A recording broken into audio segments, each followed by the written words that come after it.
thank the Fleet Street Quarter and the London Heritage Quarter for their partnership for this event. And before I start, I have to state that I am your constituent, because not only do I work here as the present principal of King's College London, you get to live in the Mon Library, and therefore just on that side of the city's border. But a very warm welcome to you. As they would say, a rose by any name. Okay. Now, as you would know, King's has been here for 200 years. This is home for us, and we have drawn to King's not only people from London, but people from all over the UK. And at this point in time, nearly half our students are drawn from all over the world. The Strand group, who are organizing the event here today, is indeed one of our enterprising academic units that is very much public-facing. So it's based at the Policy Institute at King's. It brings many special guests from across the political spectrum to King's to share their insights. And in fact, this is the 73rd meeting of the Strand Group. I think we were here for the 72nd, and that was with Simon Case, the Cabinet Secretary who's been outgoing. The other thing that the Strand Group does is, of course, it's MA in Government Studies. So this is our newly minted MA, and it's one of the few MAs in Government Studies where the main core module is just called the Prime Minister's module. And I'm sure there is probably maybe one other MA which just has a Prime Minister's module, but I don't think there's any other MA in the world where it has a Prime Minister module and the Prime Ministers show up to teach it. And I think we've had every Prime Minister from the time of John Major who's shown up in one way or the other to this. And there are, of course, the Chancellor of the Exchequer, Cabinet Secretaries and others who show up. So this is my way of saying that the applications for 25-26 are open, and if you're interested, please do apply. So with that, a very warm welcome to you. Jack, look forward to the proceedings from here on, and over to you. Thank you ever so much. Vice Chancellor, I won't get your name wrong. How about Dr. Kumar? Hugely appreciated, and thank you very much for kind opening remarks. I'm Dr. Jack Brown. It's a great honour to chair what is the 73rd meeting of the Strand Group. It's John's operation, let's be honest. Professor John Davis is generally in the chair, so it's a special one when I get to steal the chair from him. And that's because we look at the history of British central government. That's what we do here. But I have a particular interest in London government, and it was that particular sort of strand of what we do in our teaching, events and research that led to me to asking Rachel if she would speak. She was not then actually the MP. You were the candidate, I seem to remember, yep. When I met Rachel at an event. And I said, if you do win, when you win, of course, we'd love to have you come and speak to us at King's because you're our MP. Or you will be. And so we're incredibly grateful to Rachel. I'm a lot of people's. For I'm joining the us. King's MP, I'm the Prime Minister's MP, and I'm your I've got a great list, yeah. Yeah. What a constituency, Yeah. Incredible. And it's for that reason we're so happy, and many other reasons, we're happy to have you with us. I would echo our Vice-Chancellor's thanks to the Fleet Street Quarter and London Heritage Quarter bids. We really appreciate the support. We do everything in partnership. London is an incredible city to find partners to do great things. We're very, very grateful for your support. It is appreciated and invaluable. And our Vice-Chancellor's spoken wonderfully about our MA in Government Studies. I would just add one thing. It's a kind of elite level programme, as he described. We want to make sure it's not just for people who are already of the elite, those who have the means to do it. We are relentlessly and continually fundraising for studentships. We have a few people who are sponsored to do this because we want to make sure people from every background can access this very elite level education. I know for a fact, and I'm not looking at anyone in particular, but there are people here connected to organisations who could help with this sort of thing. So I'm just sort of putting you on notice that I will want to talk to you afterwards. Give us your money so we can give it to our students, please. But also very happy to have you with us. Anyway, applications are open, to repeat that. Without further ado, can I introduce the MP for, I've got Buckingham Palace, Yeah. the Houses of Parliament, 10 Downing Street, and most importantly, King's College London, Rachel Blake MP, who's going to speak to us for about half an hour, and then we're going to have lots of questions. So I'm looking forward to this immensely. Over to you, Rachel. Thank you very much, Jack.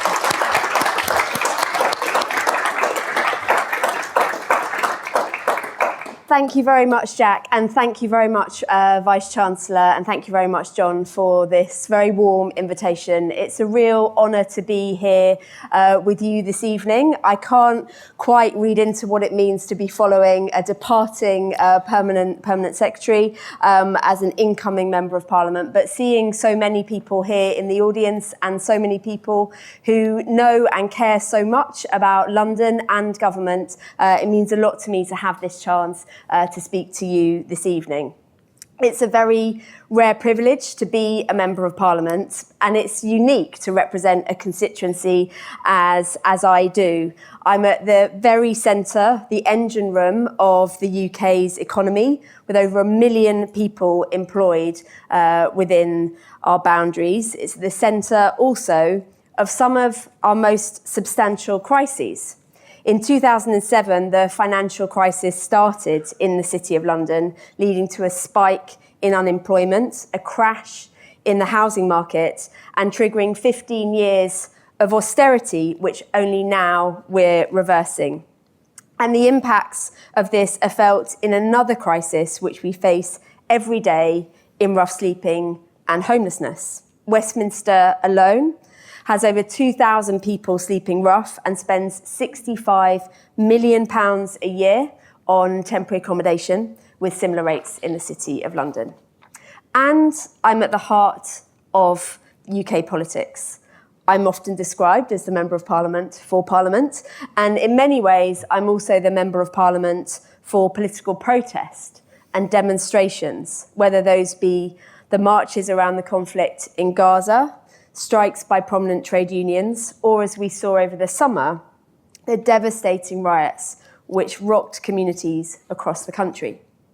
And responding to those riots was one of the first things which I had to do as a Member of Parliament. Having spent 2 years knocking on doors, speaking with constituents and holding meetings around the actions which I could do to unite people across my constituency, suddenly I saw the flip side of that, as a few violent individuals sought to sow hatred and division while capitalising on such a horrific attack. And after the excitement and optimism of winning the election just days before, these riots could not have been more of a sign of the instability in which we find ourselves.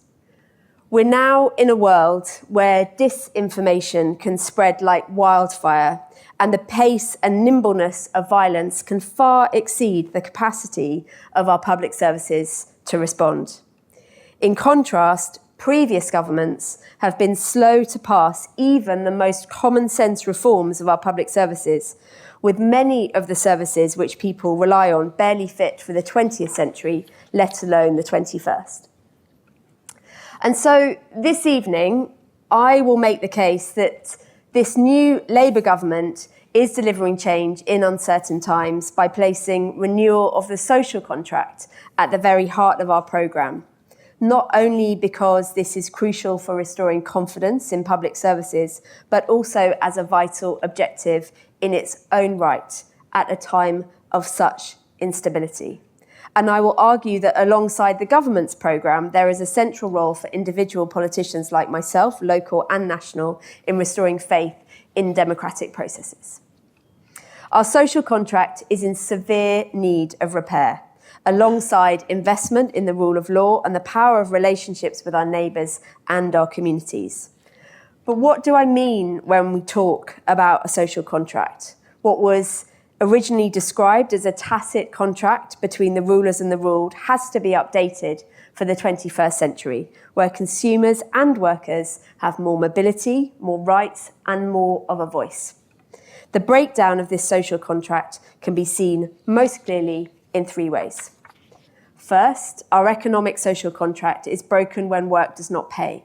In my parents' generation, most people left school, potentially spent a few years in an apprenticeship, and then stayed in the same industry for their whole life. The work was stable, their employer was known, and their pay packet generous enough to buy a house, start a family, and even to afford little luxuries like the occasional holiday.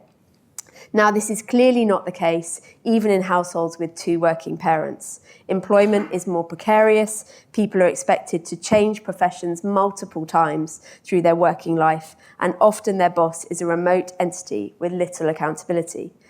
And this work simply does not pay. 1 million working households and 2 million children with working parents experience poverty. And even those who are above average incomes are struggling with basic costs. Many young people are barely able to keep their head above water, let alone think about saving up to have children or for retirement.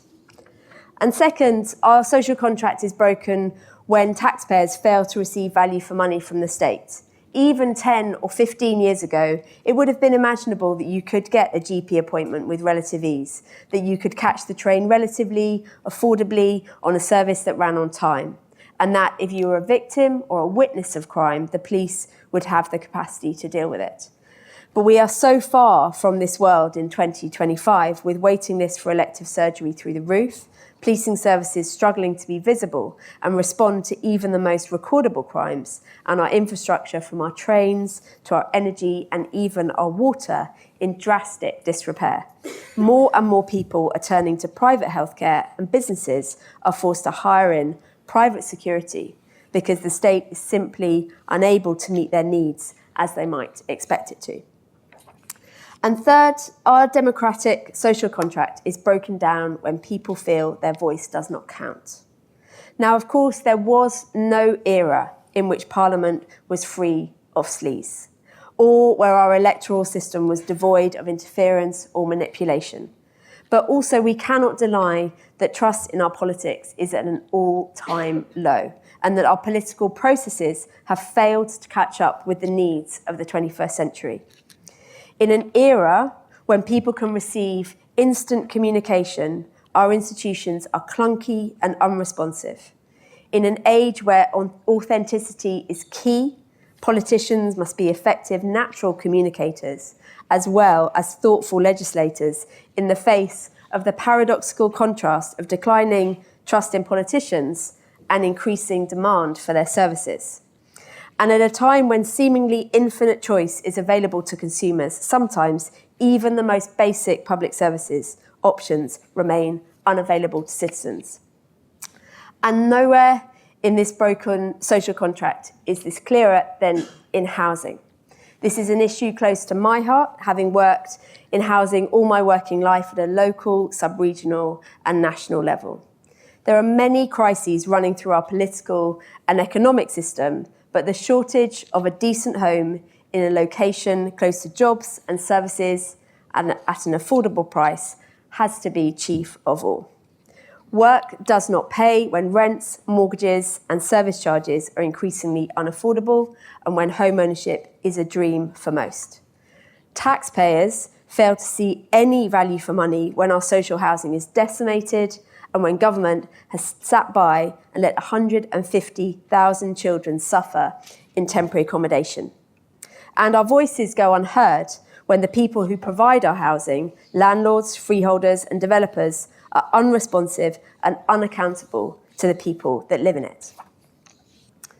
In 2016, a critical mass lost faith in the institutions which govern us.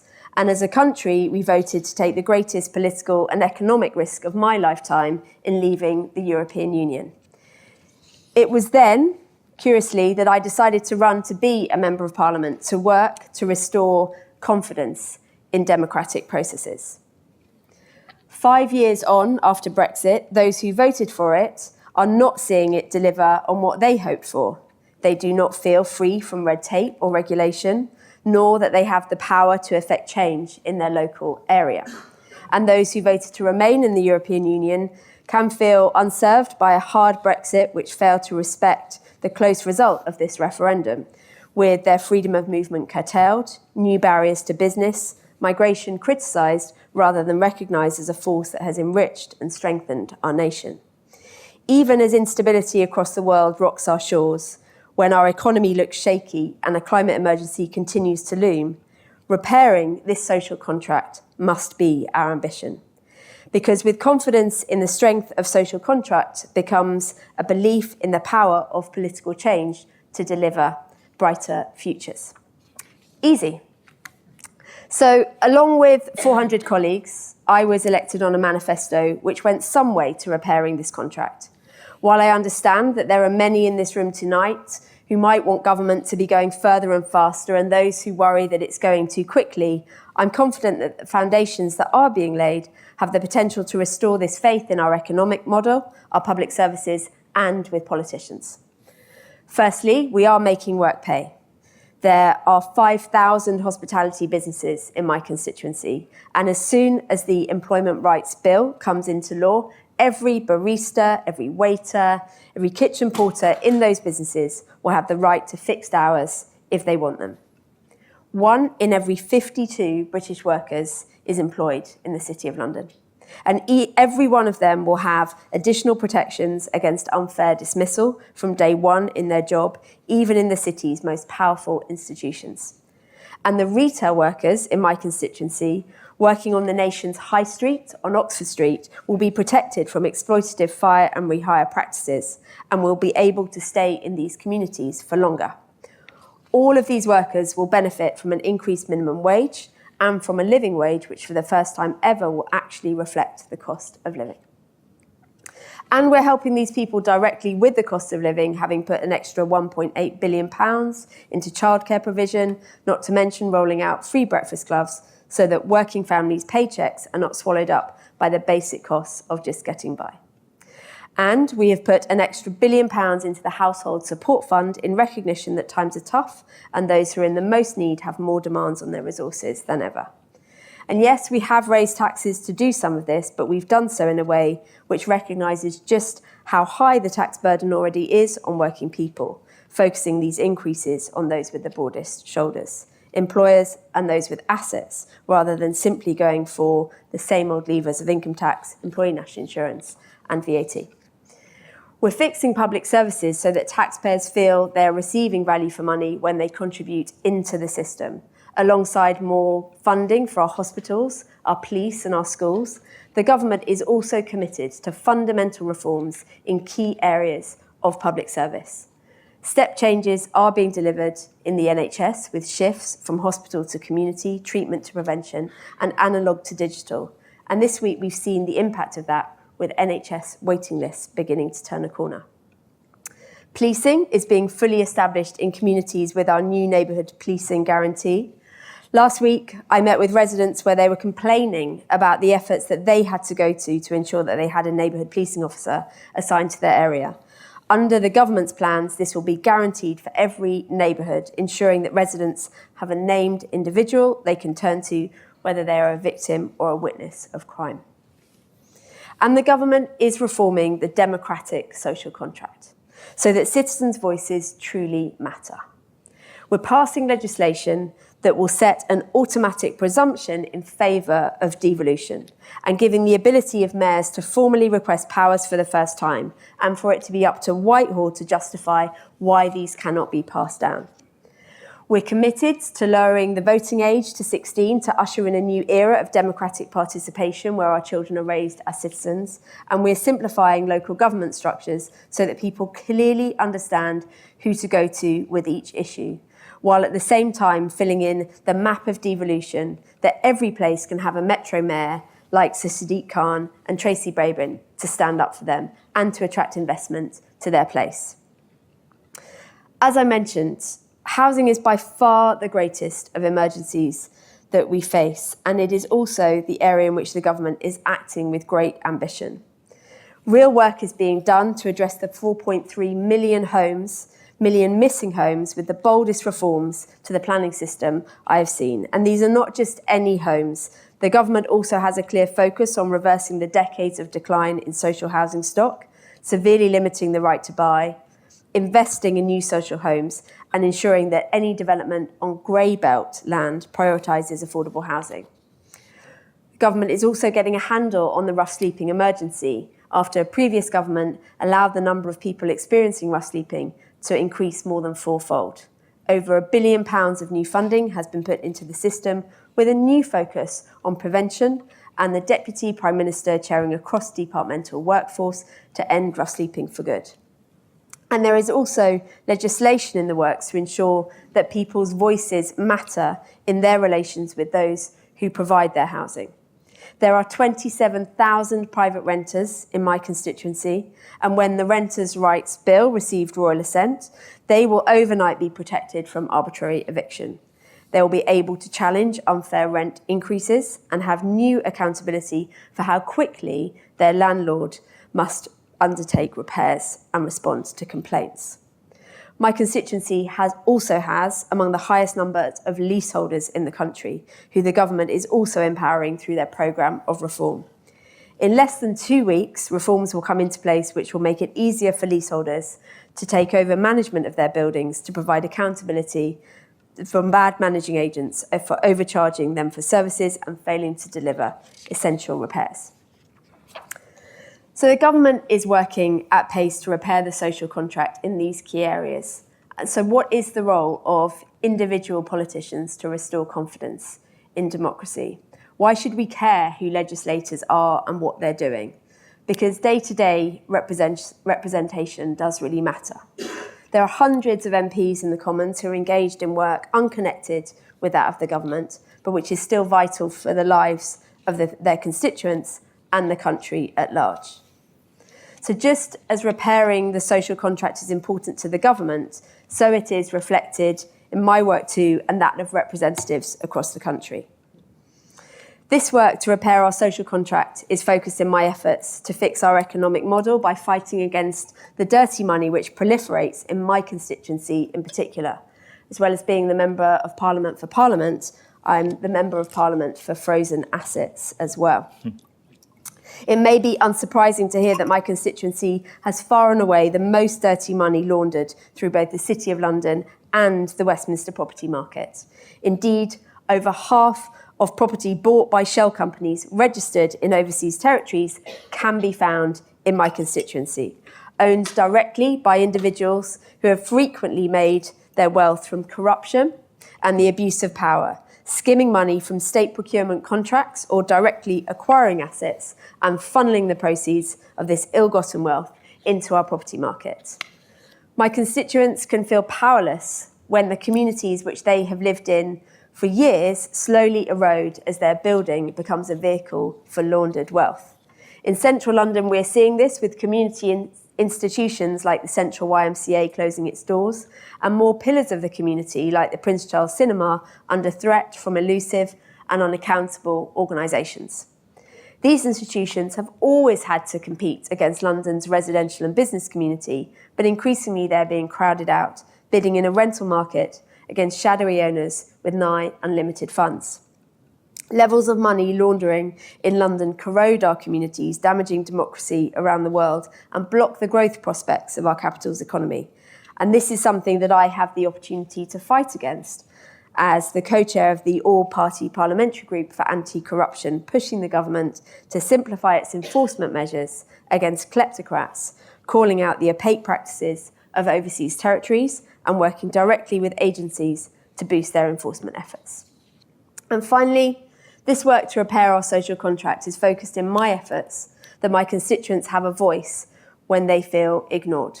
Some of you have probably suffered at the hands of a poor managing agent, particularly if you're a leaseholder. You may have seen your service charge increase well beyond reasonable proportions. You may have had to wait for months on end for essential repairs to take place. And throughout this, you may have had nearly no communication with the agent whose responsibility it was to look after your building. And this is a story which I have heard far too many times, particularly about one of the largest managing agents in the country, Firstport. So I gathered a group of Labour MPs together to summon managing agents like Firstport to Parliament to take account for their actions. We now have an agreement on how they're going to improve their service, including a promise to meet individual MPs with residents in blocks which they manage. And since I've been doing this, setting up surgeries with Firstport and residents so that they can answer for their poor service and make actual improvements.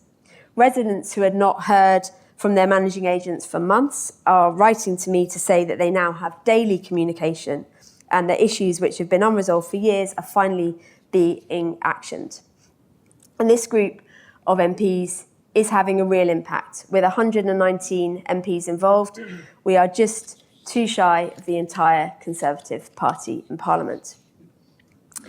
I came into politics to deliver change in uncertain times, and I believe that every member of Parliament has the ability to do things in their area to restore faith in politics, to connect citizens with the state, and to ensure that people feel their voice is heard when they were previously powerless. In fact, it's essential. Increasingly, the United Kingdom feels like an island in a sea of populism, and we must continue to make the case that democracy can deliver for people in a way that will feel real. I started this evening talking about the riots which rocked communities last summer. They showed the worst of what humanity can do to each other, but the response to them showed potential of what strong communities can do for each other. We saw bricklayers in Southport repairing the walls of a mosque which had been torn down by rioters, residents who donated funds and books to restock the Spellow Library after it was torched, and volunteers in Sunderland who found a new site to offer community advice after their Citizens Advice Centre was torn down. It is by fostering these strong communities that we can reverse the damage of recent decades, by allowing us to be connected by what we have in common rather than torn apart by our differences. Delivering change in uncertain times is more difficult than ever, but it is more vital than ever as well. It is a mission in which we all have a part, particularly the people in this room. We cannot take our democracy, our rights, or our social contract for granted. But if we genuinely work together, from the government to business, civil society and academia, and MPs playing our part, I believe that we can reforge it stronger than ever. Thank you very much.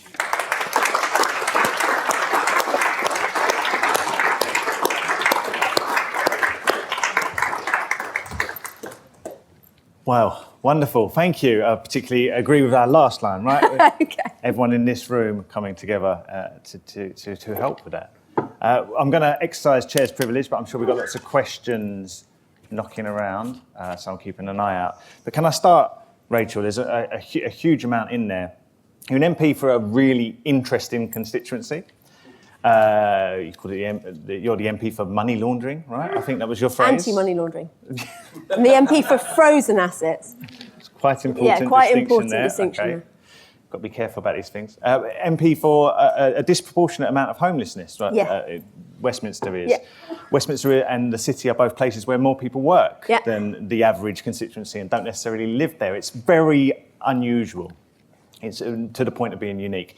How on earth do you go about balancing those competing needs? It's an area that is used by so many different people for so many different things, has so many different challenges. How do you deal with that?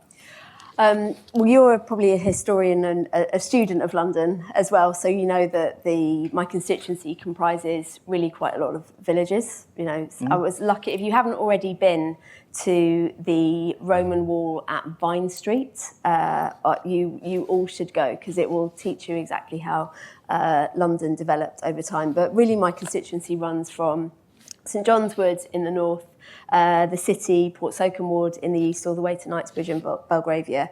And so the way that I manage it is by understanding my constituency as 15, 16, 17 pretty ancient villages that have come together, all with their different traditions and approaches, and to understand the place like that and to do my best to represent what's an incredibly diverse place in age, ethnicity, economy as well. I think that there are a number. I talked quite a lot in my discussion about the different tenures that there are in my constituency, but it's very unusual to have such a high number of private renters and leaseholders. So to understand all of those particular issues is the way that I approach the task. And that's just the people that live there, And right? that's just Not the even the people that people who live come there. in every day. Yeah. And either to work or to visit for tourism. It's a fascinating place, and we love being a part of it.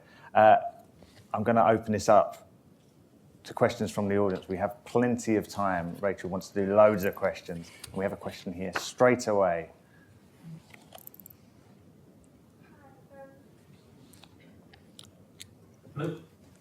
Hi, you've mentioned how the government wants to end childhood poverty. I've seen waiting lists, as a member for Brent Youth Parliament, I've seen waiting lists for social housing rise whilst children in my area are moved from temporary accommodation to temporary accommodation, some as far as High Wycombe during their GCSEs.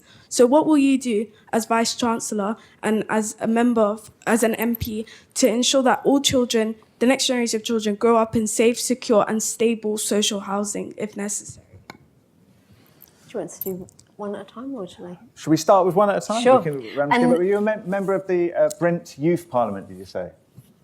Wonderful. So firstly, thank you for being a member of Brent Youth Parliament. It's really important to step up, and you're making a difference just by doing that. So thank you very much, and for joining us this evening. You're absolutely right to raise the issue of temporary accommodation and the number of children that are now living in temporary accommodation. I would also add the condition of temporary accommodation is appalling, and it's damaging for so many children's health, both their physical health, where the accommodation is damp, but also their mental and emotional health if they're having to move. So there's two big things that will make a difference on this. The first is about increasing the overall number of homes, and the government has set a target for 1.5 million homes, which will make a difference in terms of the overall supply. Within that, what we have to do is have more genuinely affordable homes. And so the government is consistently trying to increase the amount of money that goes towards building affordable homes so that they're a rent that's affordable for people, and that starts to tackle the waiting list. There are also things that local authorities can be doing right now, which involves buying back some of the homes that have been lost under the right to buy. And I'm very proud to say that the council, Westminster City Council, that I represent in Parliament, is undertaking some of that work. And it's really important that local authorities do more of that. The other thing that will make a difference is stopping no-fault eviction, which I talked about. So the Renters' Rights Bill will stop the ability for a landlord just to evict someone through no fault of theirs, and that's a big cause of homelessness. And soon that will no longer be available. That option will no longer be available to landlords, and that will make a difference. I think the other thing that is really important to say when we talk about temporary accommodation is what it's doing to local authority and you know all about this, local authority budgets. So Westminster Council is spending £65 million every single year for people to be in poor quality temporary accommodation. And it's important to understand this challenge in the round of government and local government spending, do everything we can to encourage local authorities not just to be spending money on temporary accommodation, although they do have to do that, but also to be spending money on permanent accommodation. Can you just expand a little bit on what that temporary accommodation is? Because we talk about this a lot, and it costs councils an awful lot, but I think people don't get a kind of sense of what that actually looks like. So temporary accommodation is the type of accommodation that you have a right to be in if the local authority that has determined that you are homeless can place you in. And it's so local authorities have an obligation to place you in temporary accommodation if they have determined that you're homeless, and that brings with it additional costs. And mostly local authorities have to rent this from private landlords, often individual landlords, but sometimes private companies and some housing associations. And it's a very costly way of housing people. Huge issue. Next is over here, please. I'm in a very polite kind of one by one. I can happily take multiple hands at once. There we go. Hi, I'm Joe. I work for the Joseph Rowntree Foundation. It's great to hear the kind of focus on housing and some of the reforms the government's doing in kind of building more housing, and especially more social housing. I'd be interested to hear your take on kind of, or what you're worried about this coming April. Previously, back at the previous budget, the government didn't uprate local housing allowance, which is given to people in receipt of universal credit, in line with increases to local rents. And so in April, there is a real danger that people who need that kind of extra support with private rented accommodation will face a further shortfall in their rents and potentially become homeless, and obviously all the issues associated with that, temporary accommodation, etc. So I guess Are you worried about that, or is there anything extra the government can be doing to kind of support people with those essential costs? So I talked a bit in the discussion about the Household Support Fund, and we've also seen a stability around discretionary housing payment, which does make a real difference in supporting households to stay in the homes if they're accruing rent arrears, and we've seen stability in that sector. I do think that the Renters' Rights Bill and stopping no-fault evictions will have a strong and powerful stabilising effect on overall homelessness and give that protection to those families that might be at risk where they're struggling to afford their rents. Obviously, I think the spending review is I think you're talking about April in terms of benefits budgets, but June is a really important moment to be talking about investment and increase in the overall spending towards affordable homes. We had one at the back there. The hand went down again, but it's still there. Thank you. Hi, thank you. Hi, Rachel. Hello. So for those who don't know me, I'm Martha Greckles. I'm actually an elected member of the City of London Corporation, so Rachel knows of me. So my ward is Fleet Street. Most of you probably walk over there to go to St Paul's Cathedral or walk through it.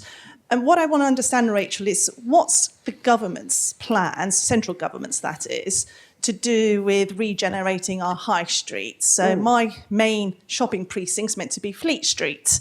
I've got shops closing at the moment. It's really hard for them when it comes to business rates, really hard for them in terms of footfall. People are working from home. So they're not coming in, so rent's expensive as well. And if they're not having the income, they can't pay that amount of rent that beforehand would have been affordable. Electricity costs have all gone up. NI now an employee, so of course, they can't retain staff. Brexit has had a huge impact on hospitality and retail sector because a lot of the mainland Europeans have gone back to mainland Europe. So what is the proposal then? How do we make sure our high streets survive and actually we bring business back and activation back onto the high streets rather than making sure everything goes back online?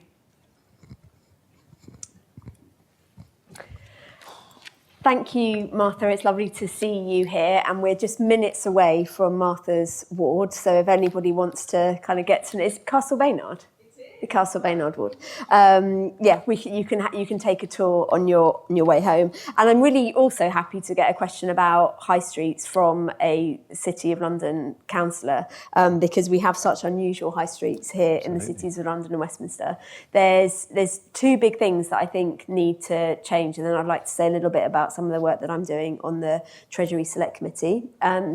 So business rates is obviously under review by this government just in order to support high street businesses because high streets matter. Actually, I didn't talk much about them in my discussion, but they do have a really important role in bringing people from different communities together and obviously also for jobs, which is a crucial part of economic growth. So reviewing business rates to support the high street is, I think, going to make a huge difference. And the other thing that will make a difference is neighbourhood policing. I did talk a bit about needing to, the way in which businesses are having to pay for their own security guards, but also through some, probably London Heritage Quarter and some of the other business improvement districts, having people who they're not police, but they're people who they're paying additional people to be on the streets, actually making sure that people feel safe out and about shopping. And I think having that investment in neighbourhood policing will really help to tackle fears around shoplifting, but also the impact of shoplifting both on shop workers and shop owners. Last week, I'm a member of the Treasury Select Committee, which is responsible for scrutinising the work of the Treasury, and a large 20% of Treasury and other parts of the civil service are now based in Doncaster. Sorry, in Darlington, not in Doncaster. Were you going to correct me on that, or were you going to let me get away with that mistake?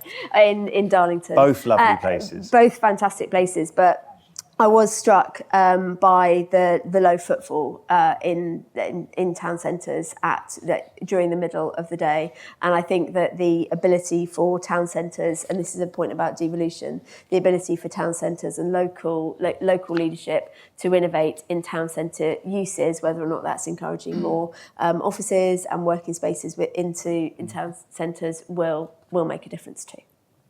Do you think that's something that's going to be happening in central London and that kind of changing uses? Well, I think there already is quite a lot of changing uses. If you look at what's happening on Oxford Street, you've got more like visitor. It's got a funny name that like visitor. What's it called? Experience. Yeah. The experience is already happening. Oh, you mean on Oxford like Street. kind of the IKEA shop where you can't actually buy things, you just go in there and have the No, experience? I mean I mean when you pay and you go like bowling on the high street or those kind. That's what I mean by experiences. Sure. Away days. Away days, that kind Things of like that. Yeah, what you and I have to call away days, what other people call Sure. fun. Do you get away experiences. days as an We MP? have a few away days, yeah. Fantastic. We have two in a row here. Can we go over there first?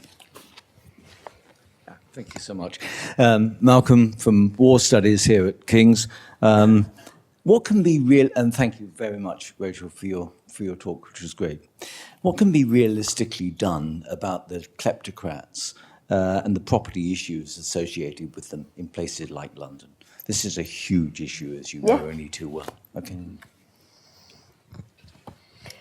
Well, I think it starts with this transparency on overseas territories, which has been promised for a long time. So you can own a property and hide your ownership of that property by owning it through a trust, which you can own in an overseas territory. That's what I mean when I talk about transparency in overseas territories. And requiring transparency of ownership will make a real difference, and it's something that I think should happen really quite soon. The Office for sanctions, I think, is doing good work in terms of freezing assets. I think there is more work to be done to make sure that the enforcement agencies that we do have, so the National Crime Agency, there is some enforcement work within HMRC, and the Treasury are all well enough resourced to be able to work together to identify the kleptocrats and to freeze their assets so that they no longer own those homes. Now, I think it's important to draw the distinction between a kleptocrat owning a large mansion in Belgravia, which is even in a legal form of ownership, would be unlikely to dramatically change the housing market in London, is different to laundering money through blocks of flats that could reasonably help tackle the housing crisis. Because I don't want to present this as if only we could get all of those large mansions back, we could be solving the problem. I still think that we need to tackle that money laundering, but I think we have to be honest about the fact that there's a risk of money laundering through blocks of flats that would have been expected to go into proper residential ownership. Can I ask a quick follow-up? It's an awkward follow-up, but is there any downside to dealing with this? Is there a negative externality of any kind? I'm so glad you asked that, because we had a debate about this in Parliament, and you've probably seen MPs.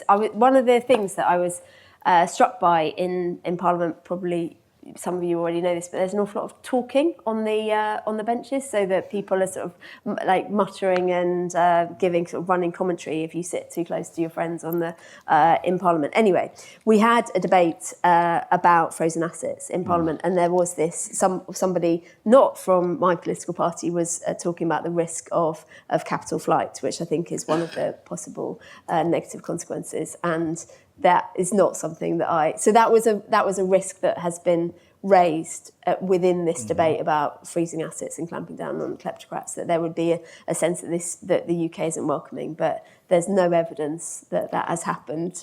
Just to reassure you that it's still the right thing to do. So you think it wouldn't happen, rather than it wouldn't be a problem? Well, it hasn't happened with the freezing assets so far, so I don't think that it's a risk. Sure. Thank you very much.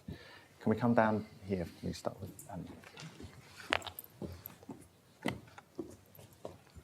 Thank you. Alan Evans. I was a former senior civil servant. I've been associated with the Strand group for some time. And first of all, can I thank you for a really interesting exposition of the government's policies and how you hope that they'll deliver and tackle some of those issues that you alluded to, both in the economy and society. And I really sympathise with a lot of them, particularly the importance of housing.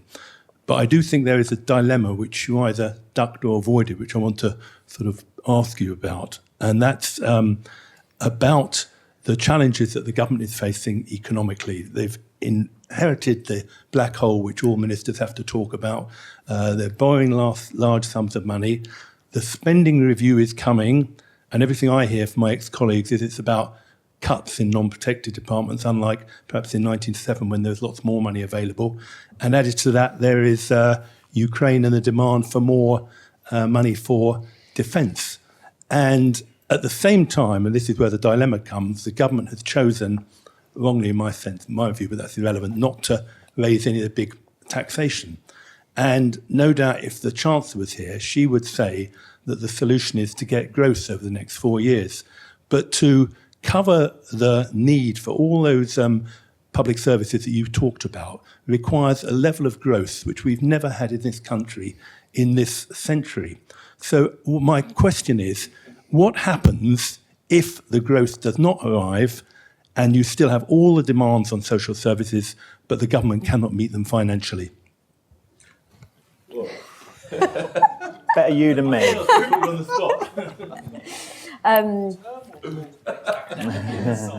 Tony, you're giving me if I could.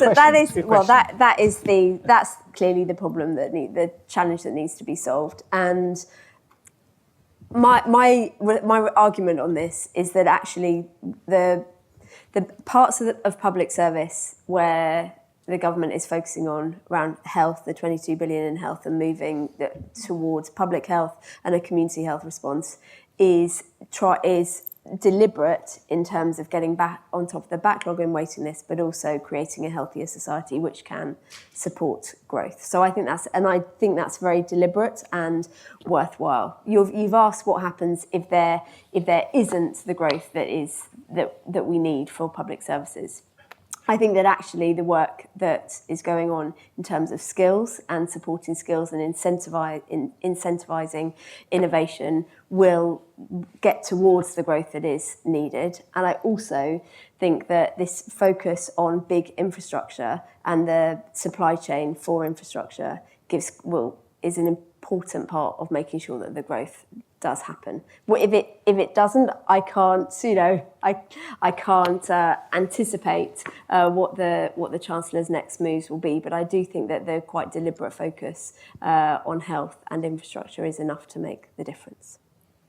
So we're going to get the growth. Professor John Davis has taken the microphone, so I think he's the next question. Excellent. Thank you. So in your constituency, you've got King's, you've got LSE. A bit of LSE. UCL? No, none of UCL. A bit of Imperial. Bit of Imperial? Yeah. Okay. And several other smaller organisations too.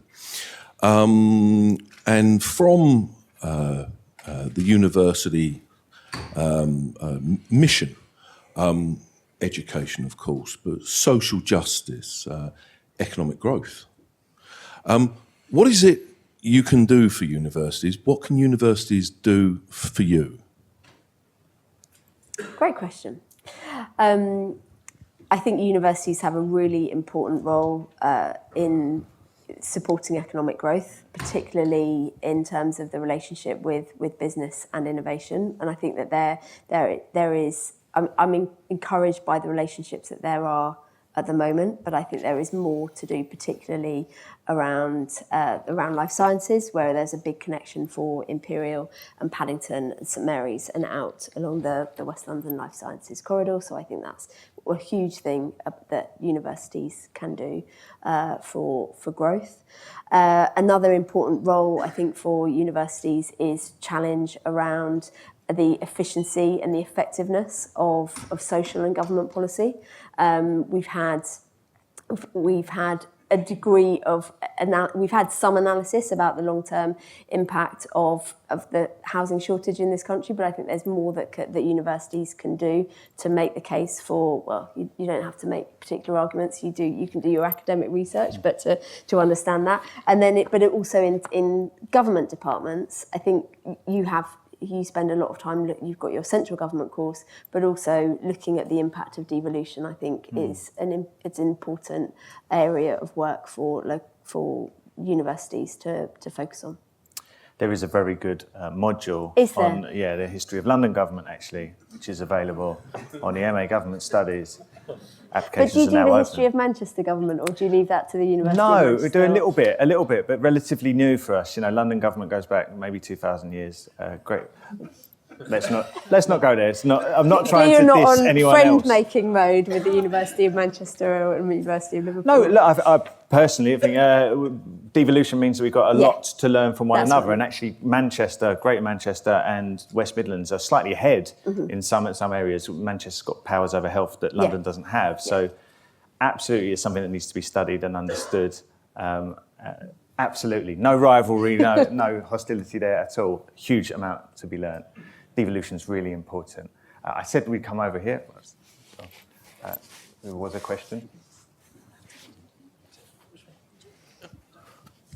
Thank you very much. Alex Jan, I chair the Central District Alliance bid, which is up the road from here. So hello, all my fellow bid friends and others in this part of town. And also Hatton Garden bid, which is a small but perfectly formed part of London. My question really is picking up on the thread of government and devolution. This year is the 60th anniversary of the boroughs and the present setup we have for London government. Central London is very unusual insofar that it's effectively governed by 10 different local authorities. And as Jack has already intimated, one of them has been around for coming on 1,000 years, I think. Is that right? It's coming up for its 1,000th year anniversary? Yeah, something like that. More. But aiming off of that, I just wondered, given the competing demands and complexity of central London that's already been touched upon, 2 million people work here, it's over 10% of UK output, 30 plus million visitors and all the rest of it.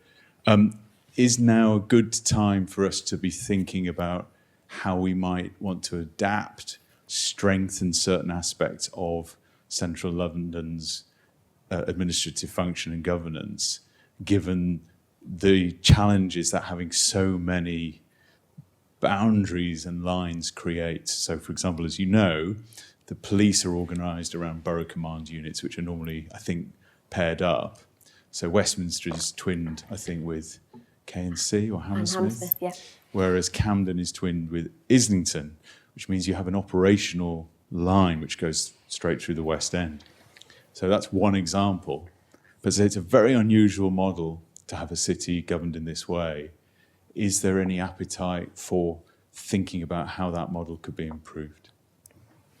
So after temporary accommodation, Alex Jan has happened on my second most important topic to me. But so the short answer is yes. I think that now is definitely the time to be looking at that, just for all the reasons that you've described.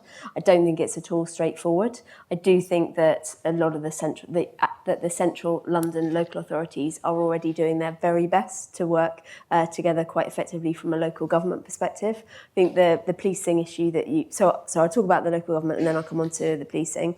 So Central London Forward is a partnership of local authorities that works together, particularly on skills and a bit on infrastructure and shouting and making the case for Central London. They're doing their very best within the structures that they have at the moment.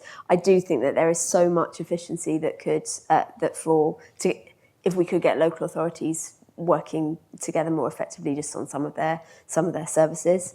And it's been, well, as you say, it's been 60 years since London local government was last organised, and it was only 40 years before they introduced the GLA. So I think that now is as good a time as any to start thinking about it. On the police, I think it's a bit more complicated in that I think the Met is in need of such significant reform to tackle the sexism and racism that it's struggling to get rid of within its services, and I would actually like to see the Met working in smaller units and focusing down into empowering its neighbourhood police officers as much as just revisiting more of a central London focus, because I think that's where people really feel the need, is to see a visible police presence on their streets. They are doing, the West End does have its own particular police force. The City of London has its own police force with very different policing needs. But I think having a neighbourhood policing model alongside a central London sort of governance structure would work quite well. It's not up to me, but since you've asked, that's my observations of after 25 years of working in this space. So you consider a new central London borough?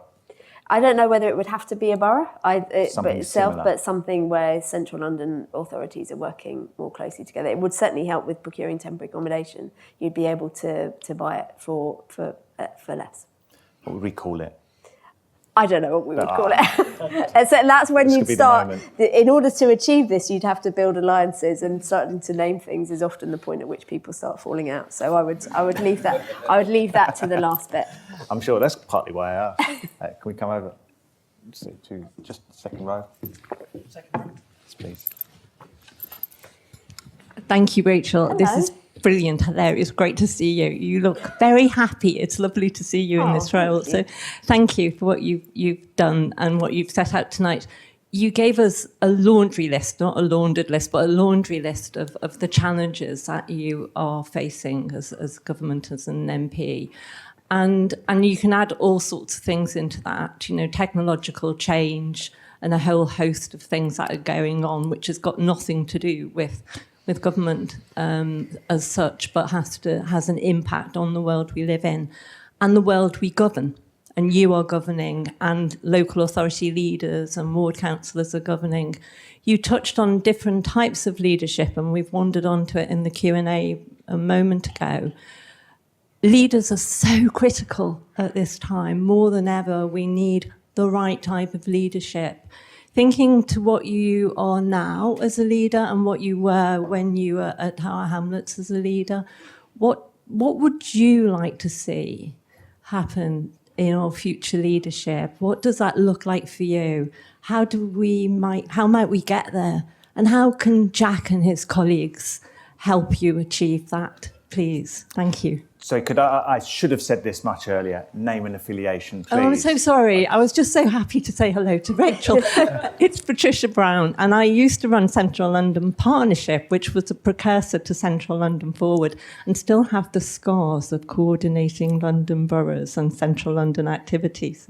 So she knows to not invent a new name for things. Yeah, exactly. I'll ask you about the new name for the new borough. Yeah. So I'll come back to the paradox that I started to explain in my talk, which is this absolute decline in trust in politicians, but a significant increase in expectations, and that's something that I face with my colleagues on a pretty much daily basis. We need to do the proper research, but my colleagues in the new intake think that we have probably a third or 50% more casework than our predecessors. We don't quite know why that is yet, but it's perhaps something that your students might want to do some good research project, isn't it? Into. So in order to, what do I think is needed with leadership? I do think that devolution and people understanding which of their representatives can make a difference could and should help more. And I think that's a role for all leaders of all political persuasions and different levels of government to be honest with the public about what they can and can't do within their own tier of government. And that's something that I try to do as a local councillor and deputy mayor, and try to do now as a member of parliament, because that makes a difference. I think another important characteristic of leaders now is to be honest with people about what the state can and can't achieve, and where the state failings are. And I'll use the example really around leasehold, because I'm doing so much work on it. Now, there is a huge the sad point in some of the work I do is when I say, look, you really do need a lawyer. I've got you this far, but actually you're going to need a lawyer to get much further. And I think that's a leadership task for the government in terms of honesty about where the state can really make a difference, but where the citizens have to secure change for themselves.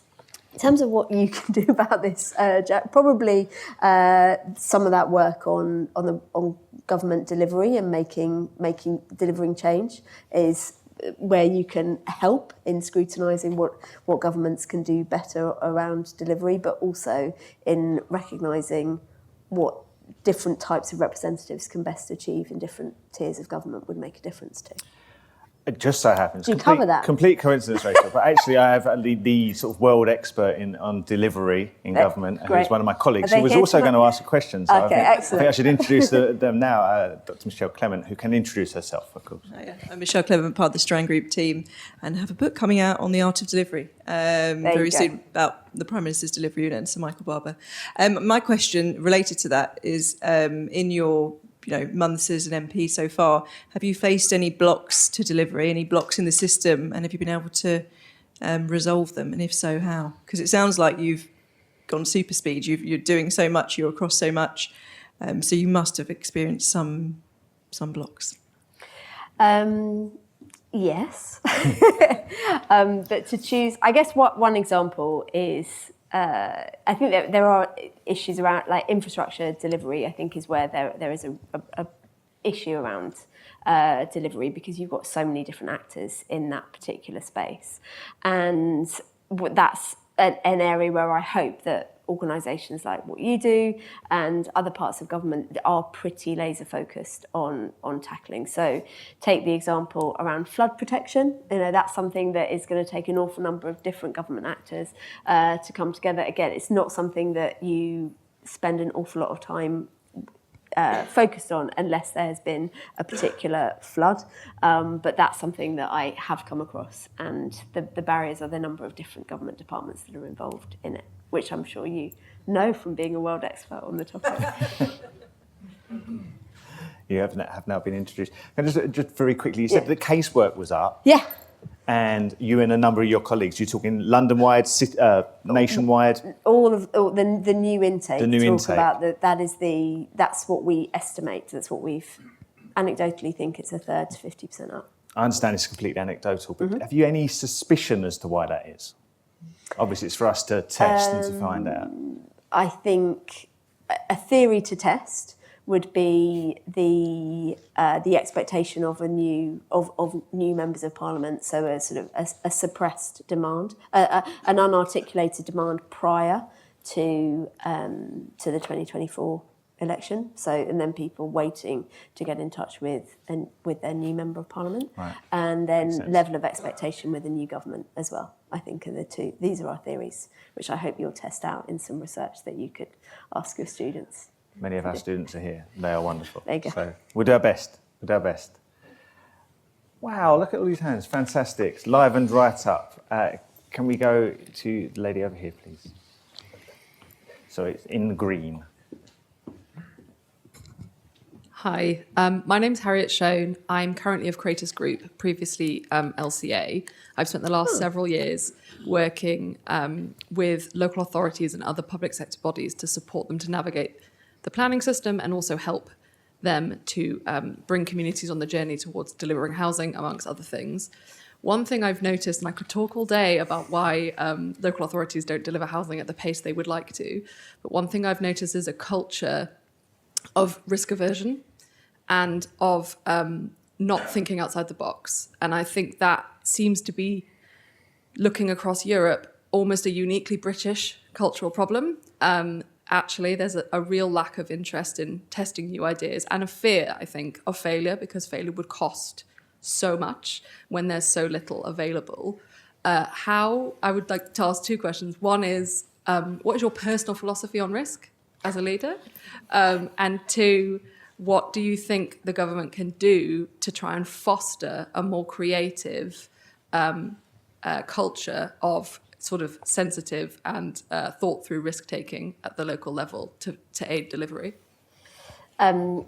I think that is absolutely a spot on question, because it's definitely aligns with my observation in terms of delivering in a local authority setting. So I was responsible for getting planning permission for about 1,500 new council homes in Tower Hamlets, which was quite hard to do in terms of. Pardon? I did that in Westminster. You did that in Westminster, and so I think risk taking is quite important in leadership, and one of the real barriers to getting that done was convincing particularly local civil servants about risk taking within accounts, within a particular way of accounting for how you pay for new homes, which is called the housing revenue account, and having confidence and trying to instill confidence in a long term approach. I think, how can we change risk appetites within local and national government? I think being reassuring about highlighting the consequences of inaction, I think, is pretty important, and that possibly doesn't happen often enough. Like, the inaction of not building council homes just increases costs of temporary accommodation, and I think it's worth making that point.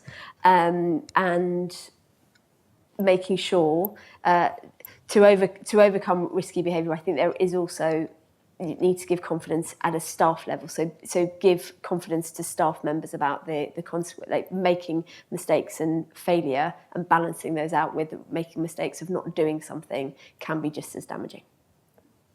The risk of inaction. The risk of inaction. Speaking of risk, can we do something slightly risky and try and take multiple questions, because we have Sure. only 5 minutes left for you, I Okay. believe. And I see a whole bunch of hands. Mark, can you start at the back there, please, right behind you? Oh, sorry. Should we try and do 3 in a row? Are you, Joy, you can good you for three that? Hi, my name's Stephen Bediaco, social entrepreneur. Hi, Stephen. Hello, Rachel. Congratulations. Great to Good see you. So very quickly, I've just returned to the UK after living 7.5 years in the US, 5 in San Francisco, 2.5 in New York. Before that, I was in the UK, social entrepreneur. I grew up in the East End of London. I lost both my parents before the age of 18, was involved in the criminal justice system. So I've had a very privileged set of experiences. And I think I just want to pick up on this leadership question. So what I'm not hearing in this conversation, and what I'm not hearing since being back in the UK for the last 6 weeks, is where do we want to play? How are we going to win? What kind of country do we want to build? What kind of economy do we want to build? I'm totally with a list of problems that we're trying to solve, but I really want to hear, and I want to hear conversations about how we're going to rebuild the kind of things we want to do and the kind of economy we want to grow. And I don't hear it. So just interested in that. Oof, okay, big challenge. So write that down in one word. Can we... Oh, I'm sorry, I'm going to make you run about, Mike. Can you come all the way down here?